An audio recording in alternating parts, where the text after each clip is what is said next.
안녕하세요. SKBTV 영화당 이동진입니다. 안녕하십니까. SKBTV 영화당 김중현입니다.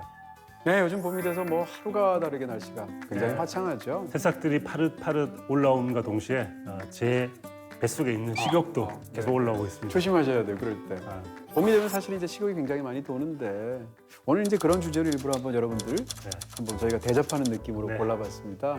네, 상큼하고 맛있는 힐링 시네마. 제목만 들어도 벌써 군침이 도는. 어쩌면 이건 음식 영화이기도 합니다. 그렇게 그런가? 사실은 제목을 붙여도 돼요. 그렇죠. 그래서 이 음식 영화를 보는 순간 네. 누군가가 먹는 걸 본다는 게 얼마나 행복한 일인가, 만드는 게 얼마나 행복한 일인가를 느낄 수 있는 제대로 된 지금 말씀하시는데 눈앞에서 이 두 영화의 음식 만드는 장면들이 막 좀 흘러가면서 네. 정말로 군침이 나네요. 네, 또 다른 공통점도 세세한 게 굉장히 많아요. 그렇죠. 일단 두 편 다 만화 원작이 있는데 그 두 편이 모두 다 일본 만화 원작이라는 그런 네. 공통점도 있고요. 그다음 영화 속에서 이제 사계절의 변화가 굉장히 중요하고 네, 그리고 또 이제 음식을 단순히 뭐 먹기만 하거나 만들기만 하는 게 아니라 그 모든 것이 네.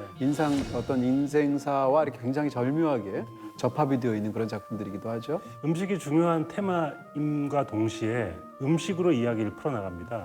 네, 오늘 소개드리는 두 편은 리틀 포레스트 그리고 바닷마을 다이어리입니다. 먼저 네. 리틀 포레스트부터 시작하죠. 네. 이거 오류 뜬다는 소리거든요. 혹시 현금이나 뭐 다른 거 가신 거 없어요? 아이 뭐 요즘 뭐 현금 갖고 다니는 사람은 어딨다고. 무엇 하나 내 맘 같지 않은 일상. 서울에서 아르바이트를 하면서 임용고시를 준비하던 혜원은 어느 겨울 짐을 챙겨서 고향으로 향합니다.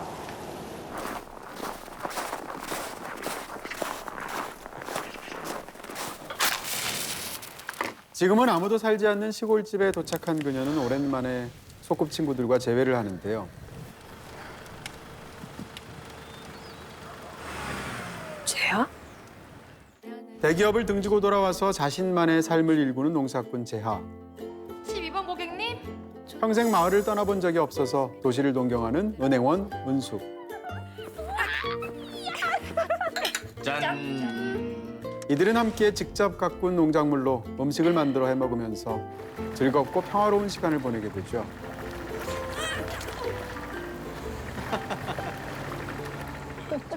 이런 혜원에게 여전히 크게 자리한 그늘이 있었으니 그건 바로 고등학생이었던 자신을 두고 홀연히 사라졌던 엄마. 아니, 네 엄마하고 어디를 간 거야? 낮에 찾아와서는 다짜고짜 얼마 동안 널 부탁한다고. 하지만 추억이 깃든 음식과 정겨운 친구들과의 생활 속에서 어느덧 마음속 그늘은 점차 옅어집니다. 구찌뽕. 마? 왜 침을 뱉냐? 봄, 여름, 가을, 겨울. 계절이 주는 소소한 행복으로 시골집에서의 생활은 생각보다 길어지는데요. 지쳐있던 혜원의 몸과 마음에도 따뜻한 기운이 차오르게 되죠. 어쩌면 이제 다시 내일을 향해 힘찬 한 걸음을 내디딜 수 있을 것만 같습니다. 느릿느릿 흘러가는 계절의 아름다운 풍경. 수수하지만 더없이 눈부신 김태리의 호연. 리틀 포레스트. 네, 이 영화가 벌써 나온 지 3년이 됐더라고요. 네. 리틀 포레스트. 네. 저는 이 영화를 보고 난 다음에 가끔씩 이제 IPTV에서 나올 때마다 자꾸 보게 돼요. 음식이 나오잖아요. 중간중간 음식이 나오니까 음식을 볼 때마다 맛있는데 마치 음식 프로그램 보듯이 영화를 보게 되고요. 무엇보다 이 영화는 김태리의 영화라는 생각이 듭니다. 그러니까 이렇게 건강한 웃음의 김태리 씨를 볼 수 있는 것만으로도 이 영화는 힐링이 된다. 이렇게 감히 말씀드리고 싶습니다. 자, 말씀해 주신 것처럼 이제 김태리 배우가 갖고 있는 굉장한 매력들이 있을 텐데 저는 가장 좋은 게 너무 자연스럽고 네. 말씀해 주신 것처럼 너무 건강한 느낌 같은 게 들어서 네. 영화 전체를 굉장히 이렇게 기분 좋게 들뜨게 만드는 네. 그런 기분이 있는 것 같아요. 영화 시작하면 자전거를 타고 맞아요. 가는 김태리 씨를 딱 보여주잖아요. 김태리 씨를 보는 순간 갑자기 마음이 환해지면서 와, 행복한 영화겠다라는 생각이 들어요. 그리고 무엇보다 저는 김태리 씨의 또 다른 장점이 목소리인 것 같거든요. 목소리가 굉장히 신뢰감 있는 목소리이기 때문에 내레이션에 이렇게 좋은 맞아요. 목소리가 없는 것 같아요. 맞아요. 서울에 살다가 시골로 내려왔을 때 감정 같은 걸 얘기하는 김태리 씨의 목소리를 듣고 있으면 어떤 때는 체연해지기도 하고 어떤 때는 쓸쓸하기도 한데 기본적으로 밝은 목소리이기 때문에 이 영화를 신뢰하게 되는 것 같습니다. 영화에서 사실 약간 좌절스러운 그런 상황이잖아요. 그럼에도 불구하고 그것을 어떤 특별한 톤으로 이제 연기를 해내기 때문에 네. 슬픈 장면이나 좌절스러운 들어온 장면에서도 이 영화가 결국은 힐링 시네마가 되는 것 같아요. 예를 들어서 이제 자기가 이제 사귀는 남자친구가 있는데 같이 임용고시를 준비하다가 태연아, 난 합격했어. 너 어떻게 되는지 몰라서 마냥 들뜨기가 좀 그러네. 그 상황에서 제가 혼자 그 상황이죠. 네, 잠수 타가지고 고향으로 돌아온 그런 이제 김태리 씨를 시작하게 되는데 언제 왔어? 언제 왔어? 나한테 연락도 안 하고. 그 남친은 자꾸 전화를 하게 되죠. 걸리기도 하고 그 상황에서 이제 전화 받는 게 마음이 아직 준비가 안 됐으니까 그럴 때 전화가 마치 안 들리는 것처럼 연기하는 코믹한 상황. 이렇게 하다가 여보세요? 여보세요? 여기 시골이라서 핸드폰이 잘 안 터지네. 내가 나중에 다시 전화 걸게.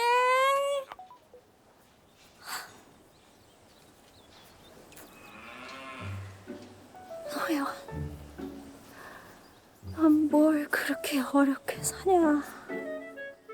이 김태리 씨가 그런 톤으로 연기를 하니까 그 장면 자체가 굉장히 좌절스럽지만 상대적으로 굉장히 밝은 기운 속에 묘사되는 네. 그런 측면이 있죠. 너네도 사는 게 힘들지?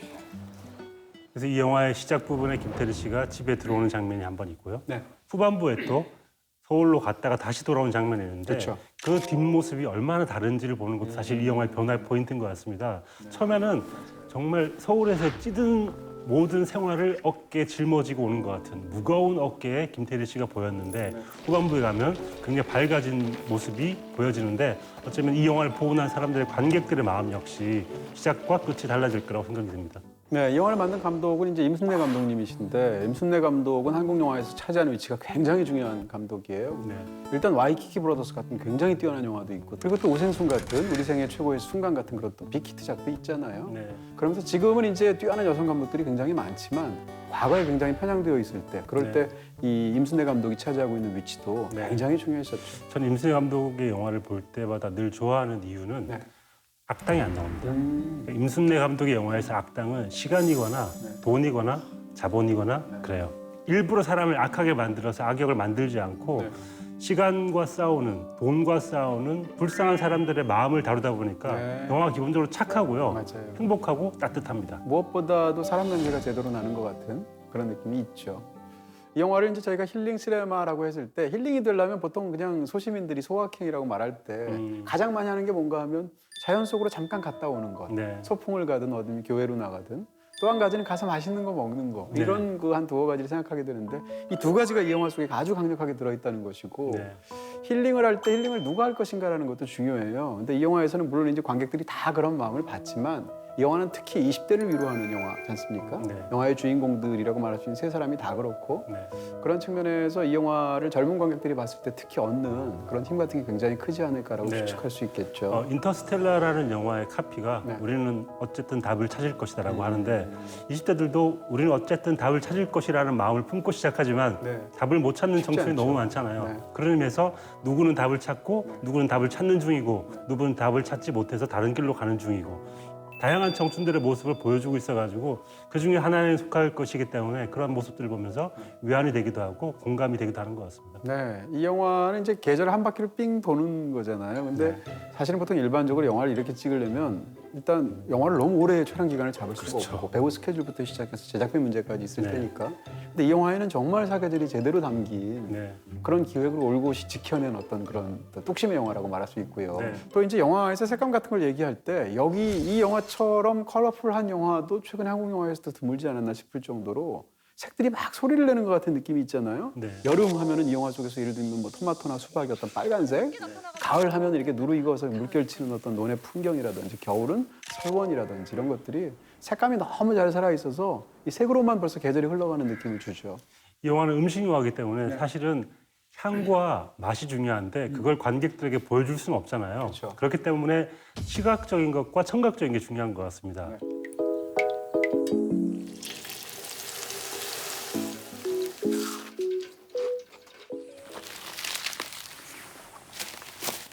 튀기는 소리, 뭐 따는 소리, 씹는 소리, 깨무는 소리 이런 소리들이 굉장히 잘 살아 있고요.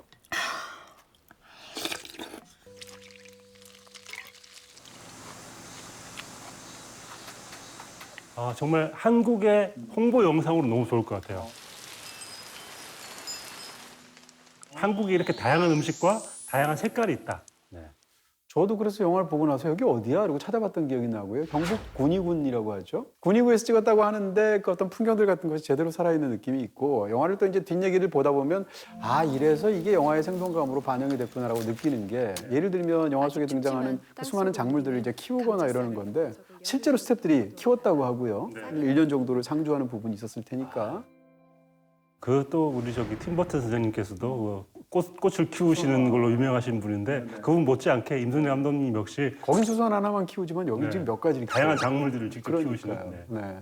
그다음에 영화에서 이제 출연했던 그 개도 성견이 오구라고 이제 이름이 나오게 되는데 그 오구도 영화가 끝나면 어떻게 됐을까? PD가 키우고 있대요. PD님께서. 그러니까 그런 부분도 재밌고 제가 가장 감탄했던 건 뭔가는 중간에 이제 김태리 씨 고등학교 시절이 나오게 되는데 고등학교 때 이제 친구의 어깨에 송충이가 지나가잖아요. 네네네. 송충이를 손으로 집어서 아무렇지도 않게 밑으로 던지는 장면이 있는데 그 장면에서 송충이가 상할까 봐 2층에서 던졌는데 1층 밑에 모포를 깔았대요.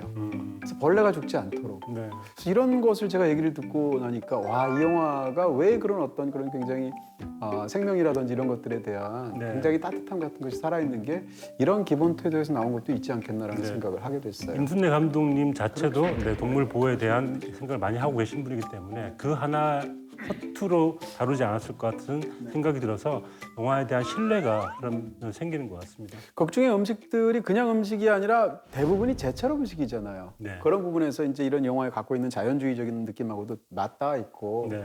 저는 사실 이제 먹방 보는 걸 별로 안 좋아하거든요. 나 먹는 걸 왜 보나 싶기도 하고 오히려 부담스럽기까지 느끼기도 하는데 이 영화 이제 처음 심신이상에서 돌아가잖아요. 처음 고향을 해서 그날 저녁에 배고프니까 배에서 꼬르륵 소리가 나니까 첫 음식을 뭘 먹냐면 워낙 창거리도 없으니까 밖에 나가 보니까 그 잔설 속에서 남아 있는 배추가 있잖아요. 네. 그래서 배추의 그 남은 것들을 잔설 속에서 캐내서 이제 배추국을 끓여 먹잖아요. 근데 그걸 딱 보는 순간 아 정말 그 장면부터 힐링이 되는 느낌이 들더라고요. 네. 그렇게 해서 사실은 이 영화 속에 등장하는 음식들이 토속적인 음식들이 계속 나오겠구나 했는데 네. 실제로 토속적인 음식들이 많지만 파스타도 있고 네. 뭐 일본 음식인 오코노미야키도 나오고 그렇죠? 네. 또 크렘 브릴레? 네. 네네. 태온 크림이라는 뜻의 네. 프랑스에서 이렇게 설탕을 톡톡톡톡 깨서 먹는 네. 그런 음식이 디저트가 나오죠. 또 영화에서 그게 굉장히 중요하게 묘사가 되기도 네. 하고 그런 의미에서 이 영화에서 시작할 때 일단 배추국이 나오는데 이 배추국의 의미는 사실은 서울에서 몸이 꽁꽁 얼어 있는 김태래 씨가 배추인 거죠. 네. 그래서 그 배추가 얼어 있다가 팍 풀어지면서 그게 어쩌면 김태래 자신의 모습이기 때문에 그 혜원 자신의 모습이기 때문에 배추국과 혜원의 모습이 동일시되는 것 같고요. 누군가에게 이제 크렘 브룰레도 선물하는 것 역시 약간 삐쳐 있는 친구에게 그렇죠. 이걸 주면서 재미난 먹거리와 함께 자신의 마음이 그 안에 들어있다. 깨보아라. 이런 의미의 또 음식이기 때문에 모든 음식이 의미가 있는 것 같아요. 음식들이 다 그 사람의 추억과 또 삶과 또는 삶에 대한 교훈과 다 연결이 되어 있는 그런 영화라고 말을 할 수 있을 것 같고요. 예를 들어서 이제 떡볶이를 굉장히 맵게 해서 먹는데 사실 그 먹으면서 울고 있는데 그 순간 이 극중에 등장하는 재하라는 유준열 씨가 연기했던 캐릭터는 울고 싶은 심정이잖아요. 매워서 그래. 매워서. 그러니까 이제 그런 식으로 음식을 매칭시킨다거나 네. 조금 전에 크렘브렐레 말씀하신 것도 친구랑 화해하는데 사실은 엄마가 과거에 자신과 화해할 때 그 음식을 그렇게 사용했잖아요. 깡. 이럴 때 엄마는 마법사 같다. 내 기분을 이렇게 단숨에 바꿀 수 있는 마법사. 이 요리의 이름은 크렘 브릴레야. 크렘 브렐레? 이런 식으로 이제 과거랑 연결된다든지 이런 것들인데 이 영화는 기본적으로 이제 어머니가 갑자기 고등학교 때 사라졌고 어머니가 갖가지 음식을 자기한테 어떻게 요리하는지를 가르쳐 주기도 했고 이런 어린 시절의 추억이 굉장히 중요한데 이걸 이제 플래시백 형태로 친구들과 어머니와 이런 어떤 추억들을 길어 올리죠. 네. 근데 이 영화 속에서는 그것이 굉장히 자연스러운 게 해먹는 음식이 추억에 대한 어떤 말하자면 낚싯바늘 같은 게 꽂혀져 있어서 네. 그 음식을 해먹자마자 과거의 기억들이 올라오는 거죠. 그런 의미에서 이 영화는 음식 영화로서 아주 자연스럽게 그런 플래시백 형태의 네. 구조로 갖고 와서 결국은 성경 영화로 이어가게 만드는 네. 그런 또 절묘함이 있습니다. 왜 내려왔냐고 얘기했을 때 나 배고파서 내려왔어. 진짜 배고파서. 그냥 하는 말이 아니라 실제로 그런 거예요. 그렇죠. 그래서 이제 배고프다는 것은 영혼의 허기를 이야기하기도 하고 실제로 또 배가 고프기도 해요. 왜냐하면 서울에 있을 때 너무 바쁘면서 임용고시를 준비하다 보니까 먹을 게 시간도 없기도 하고 돈이 또 풍부하지도 않기도 하다 보니까 편의점 도시락 같은 걸 먹게 되는데 서울에서는 그 쉰밥을 먹으려다 버리는 장면이 있지 않습니까? 네. 그러니까 먹는 곳으로서 그 사람의 어떤 삶을 두 가지를 대비해 주는데 네. 그런 면에서 본다면 배고파서 내려왔다는 말이 이 영화에서 어떻게 생각하면 네. 가장 중요한 대사처럼 보이기도 하죠. 그래서 어떤 면에서는 이렇게 잘해 먹는 사람이 네. 서울에서 해 먹으면 될 것 같은데라고 생각하기 쉽겠지만 네. 사실 삶이 그렇게 쉽지가 않고 팍팍하기 때문에 그 짬이 없는 거죠. 그래서 음식을 만든다는 건 누군가에게 음식을 해주고 싶다는 마음이 든다는 건 정말 여유 있는 마음이라는 생각이 들고 그렇죠. 그런 여유가 없기 때문에 대충 때울 수밖에 없는 서울 사람들이 보기에 엄청난 힐링이 되는 장면들이 많죠. 이것도 참 진짜 그 사람이 결국은 배우거나 그 사람의 습성이나 타고난 대로 하는 것 같다는 생각이 드는 게 이렇게 먹으면 진짜 암도 나올 것 같거든요. 그런 느낌이 들어요, 그렇죠. 사실은. 네. 근데 저 같은 사람이 만약에 마음이 상해서 시골로 낙향을 했다면 라면만 끓여 먹을 수 없거든요. 마음도 상해 있고 시골에 처박혀 있는데 언제 이렇게 해먹겠어요. 근데 그럴 수 네. 있어. 왜냐하면 보통 라면이 질리거나 네. 힘들어서 딴 걸 해먹게 되는데 네. 그런 걸 잘 참으시잖아요. 잘 참아야죠. 라면만 그냥. 네, 그럴 수도 있거든요. 네. 근데 이 영화에서 보면 정말 저렇게 건강하게 살면 정말로 몸과 마음이 치유가 되겠다는 걸 저절로 느끼게 되는데 사실 영화의 구조는 굉장히 단순합니다. 네. 스토리도 굉장히 단순하고 영화의 구조는 그런 거예요. 그러니까 시골에 내려가서 그때그때 배고플 때마다 어떤 제철에 나오는 자기가 직접 키운 작물을 재배를 해서 따서 그걸 가지고 요리를 만들고 그러고 나서 이제 친구들을 같이 불러 모아서 같이 식사를 하고 맛있게 먹으면서 과거 추억을 얘기하고 그러면서 어떤 인생의 어떤 하나의 문제들 하나씩 이렇게 불려져 와서 해결이 되는 것 같은 네. 이런 과정이 계속 반복이 되고 있어요. 그런 부분에서 영화는 굉장히 단순하지만 네. 그 단순하고 건박한 느낌이 주는 그러면서 또 화려한 어떤 자연과 음식들이 어우러져서 힐링이 되는 그런 부분이 있는 거죠. 전 이 영화에서 정말 중요한 포인트 하나가 엄마에 대한 우리가 생각하는 어떤 생각인 것 같습니다. 왜냐하면 보통 이제 이 문소리 씨가 엄마를 맡고 있는데 갑자기 사라져 버리죠. 자신의 꿈을 찾겠다면서. 보통 우리가 생각하는 엄마의 삶과는 달라요. 이제 엄마도 이곳을 떠나서 아빠와의 결혼으로 포기했었던 일들을 시도해보고 싶어. 엄마가 뭐 저래. 실패할 딸을 수도 놔두고. 있고, 하지만 너무 늦은 이태리 건 씨 아니고 혜원은 불안해. 시간이 지날수록 음식을 해 먹으면서 엄마는 이제 엄마가 했던 이 음식을 문을 해 나가면서 엄마의 나만의 삶을 시간을 이해하게 만들어 되거든요. 갈 거야. 이제야 엄마의 편지가 어렴풋이 이해가 갈 것 같다. 그래서 누군가의 삶을 그동안 이해한다는 게 엄마에게는 사실은 그렇게 만만한 일이 아니면서 우리가 그렇게 함께 사랑이 보냈던 시간을 추억하고 곱씹어 봐야지만 겨우 그 사람의 삶을 꿈을 생각할 수 있다는 생각을 하는 장면들이 많이 있는데 나만의 작은 그런 의미에서 엄마의 생각을 한번 되짚어보는 딸의 마음 같은 것들이 또 중요한 주제로 녹아 있는 것 같습니다. 그러니까 이런 이야기 설정이라면 엄마가 고등학교 때 갑자기 나보다 먼저 이 마을을 떠나서 그리고 나서 지금까지 몇 년째 소식이 닿지 않는다라는 것은 어마어마한 충격이잖아요. 네. 실제로도 충격일 그렇죠. 것이고. 네. 근데 영화에서의 엄마는 어떤 느낌이 드냐면 그렇게 돼서 엄마를 안위를 걱정하게 되거나 무슨 사고를 당하시지 않았을까 아니면 큰 충격을 받았을까 이렇게 생각하지 않고 딸이 얼마나 혼자 잘 하는지 보기 위해서 일부러 아이에게 어떤 스스로 성장하는 그런 느낌을 주기 위해서 잠시 멀리 있는 데 가서 이렇게 빼꼼히 들여다보고 있는 것 같은 느낌. 네. 그래서 영화 자체가 이렇게 위태하게 느껴지지 않는 네. 부분이 있고요. 또 한 가지는 남자친구랑 굉장히 묘한 상황에서 고향에 왔는데 고향에서 옛날부터 사이가 좋아서 원래는 이렇게 이성 간에 서로 사귀는 친구가 아니라 그냥 동네에서 친구인 같이 자란 그런 친구가 있었는데 이 둘 사이 약간 기류가 묘해지면서 더군다나 또 다른 여자인 친구도 있잖아요. 이 삼각관계 비슷한 게 형성이 되는데 이걸 계속 밀고 나갈 수도 있잖아요. 네. 중간에 보다 보면 심지어 그 유진열 씨가 연기하는 재하가 과거에 사귀었던 여자친구한테 나 좋아하는 사람이 생겼어. 추측컨대 그 말은 아마도 혜원을 염두에 둔 것처럼 보이는데 거기서 끝이에요.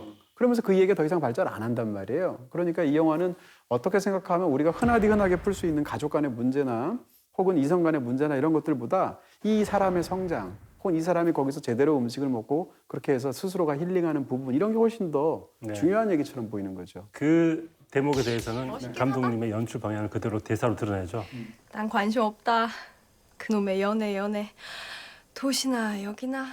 그렇게 혜원이 얘기하는데 눈길 주지도 그 말인즉슨 않고 여기 들으지도 쓰는 말고. 연애에 대한 이야기가 알았지? 중심이 아니라 삶에 대한 이야기를 다룰 것이다라는 생각을 하고 있는 거죠. 그렇죠. 그리고 남자친구랑 애초에 연애 전선에서 문제가 생긴 것도 사실은 생계 문제거든요. 그렇죠. 두 사람이 같이 임용고시를 공비하다가 내가 내 성계를 해결하지 못하는 어떤 상황이 됐는데 그러다 보니까 두 사이가 묘해진 거거든요. 그러니까 사실은 이건 어떻게 보면 20대들의 입장에서 볼 때 미래를 개척하는 혹은 그러면서 어떤 불투명한 미래 속에서 스스로가 굉장히 상처를 받는 그런 사실이 사실은 영화적인 핵심적인 부분으로 담겨져 있죠. 제가 아까 임순례 감독의 영화에는 악당이 등장하지 않는다고 말씀드렸지만 이 영화에서의 악당은 도시에서의 삶이죠. 그렇게 도시에서의 삶에서 패배한 주인공이 돌아와서 다시 한번 마음을 다잡고 도전해보는 그런 시간에 대한 영화이기 때문에 그 악당을 해결하기 위해서 어떻게 해야 될까라는 생각을 많이 하는데 결국 감독님이 내세운 답은 힐링이 아닐까.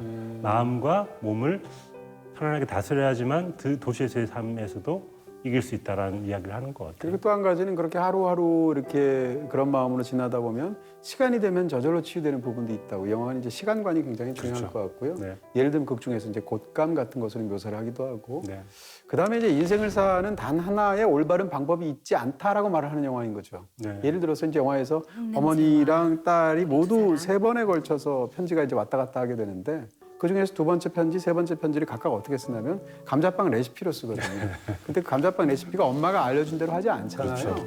그래서 어떤 그런 이야기들이 사실은 어떻게 보면 이 영화 속에서 모든 음식이 그런 것처럼 삶에 대한 어떤 태도 이런 것들을 보여주는 그런 설정들이 아닌가 싶습니다. 전 이 영화 제목이 리틀 포레스트인 게 중요한 것 같은데요. 포레스트는 다 함께 나무들이 모여 있는 숲이잖아요. 네. 근데 리틀 포레스트란 말이죠. 후반부에 나오지만 각자 자신만의 리틀 포레스트가 중요한 것 같습니다. 함께 엮이는 삶도 중요하지만 나만의 숲, 나만의 공간, 나만의 힐링 같은 것들이 되어야지만 관계도 회복할 수 있다는 이야기를 이 리틀 포레스트라는 단어와 제목으로 얘기를 하고 있는 것 같습니다. 주변에 절만 하나 더 있었으면 소림사인데 리틀 포레스트 한자로 하면 소림이잖아요. 네, 갑자기 김태래 씨가 무술을 해야 될 것 같은. 무술도 잘하실 것 같아요. 잘하시죠? 네. 네. 네, 리틀 포레스트에서 제가 제일 좋아하는 장면 하나 이제 꼽아야 될 시간인 것 같은데 음식 장면 아니면 난 음식 항의할 장면을 거야. 안 고를 수가 없어요. 그렇지, 다 음식 그렇긴 장면이기 하죠. 때문에 제가 이제 아는 것은 엄마랑 딸이 나오는 과거 장면인데 네. 아빠가 돌아가셨잖아요. 네. 근데 엄마가 외로워 보이잖아요. 그래서 엄마 얘기를 하다가 중간에 아빠 보고 싶어? 딸인 김태리 씨가 물어보게 되죠. 토마토 먹다가. 그렇죠. 근데 엄마가 토마토를 거의 다 먹은 상태에서 그 얘기들 답을 하지 않고 먹던 토마토를 이제 밭에다 던지죠. 그런 상황에서 이제 클로즈업해서 그 토마토를 보여주는데 저렇게 던져놔도 내년에 토마토가 열리더라. 근데 거기서 장면이 이제 약간 이제 초저속 촬영을 하거나 네, 애니메이션도 약간 그렇죠. 기법도 들어가 네, 있고요. 네. 네. 그런 어떤 그 CG의 어떤 것들을 넣어서 잘하는 걸 그때부터 보여주잖아요. 이렇게 아무렇게나 던져놓아도 다시 싹을 틔울 수 있으려면 노지에서 햇볕을 듬뿍 받고 완숙이 된 상태에서 딴 토마토여야 한다. 그리고 시간이 현재로 넘어가서 현재 김태리 씨가 그 토마토를 따서 먹는 장면으로 이어지게 되죠. 이 장면들을 보면 이런 표현법들이 보여주는 이 영화가 시간을 다루는 방식을 보여주는 굉장히 뛰어난 장면이 아닌가 싶습니다. 아우, 토마토 먹고 싶네요. 네. 영화 얘기는 들리지도 않아. 토마토가 너무 먹고 싶다 이런 생각을 하면서 들었습니다. 최고 장면이죠. 토마토가 너무 맛있죠. 네네네. 네. 맛있어서 최고의 장면이구나. 네. 최고의 한 줄은 토마토 받고 꽃감 갑니다. 받고. 꽃감 한 줄. 이 영화에서 시간이 정말 중요한데요. 봄 나물, 여름에 뭐 어떤 그 콩국수, 그렇죠. 뭐 가을에 수박, 가을에 밤 조림 맞아요. 많이 있는데 네. 이 영화 시작 도입부에 고모네 집에 갔다가 꽃감을 얻어와가지고 혼자 먹습니다. 그때는 누군가에서 얻어온 꽃감이거든요. 근데 영화 끝날 때쯤에 꽃감은 자기 직접 깨어가지고 말린 꽃감이에요. 얻어먹었던 음식을 직접 해먹는 꽃감으로 발전했다는 측면에서 그 한 줄이 어쩌면 김태래 씨가 쌓은 시간의 결과이기 때문에 꽃감이 꽃감 한 줄. 네, 최고의 한 줄입니다. 곶감이 벌써 맛있어졌다는 건 겨울이 깊어졌다는 뜻이다.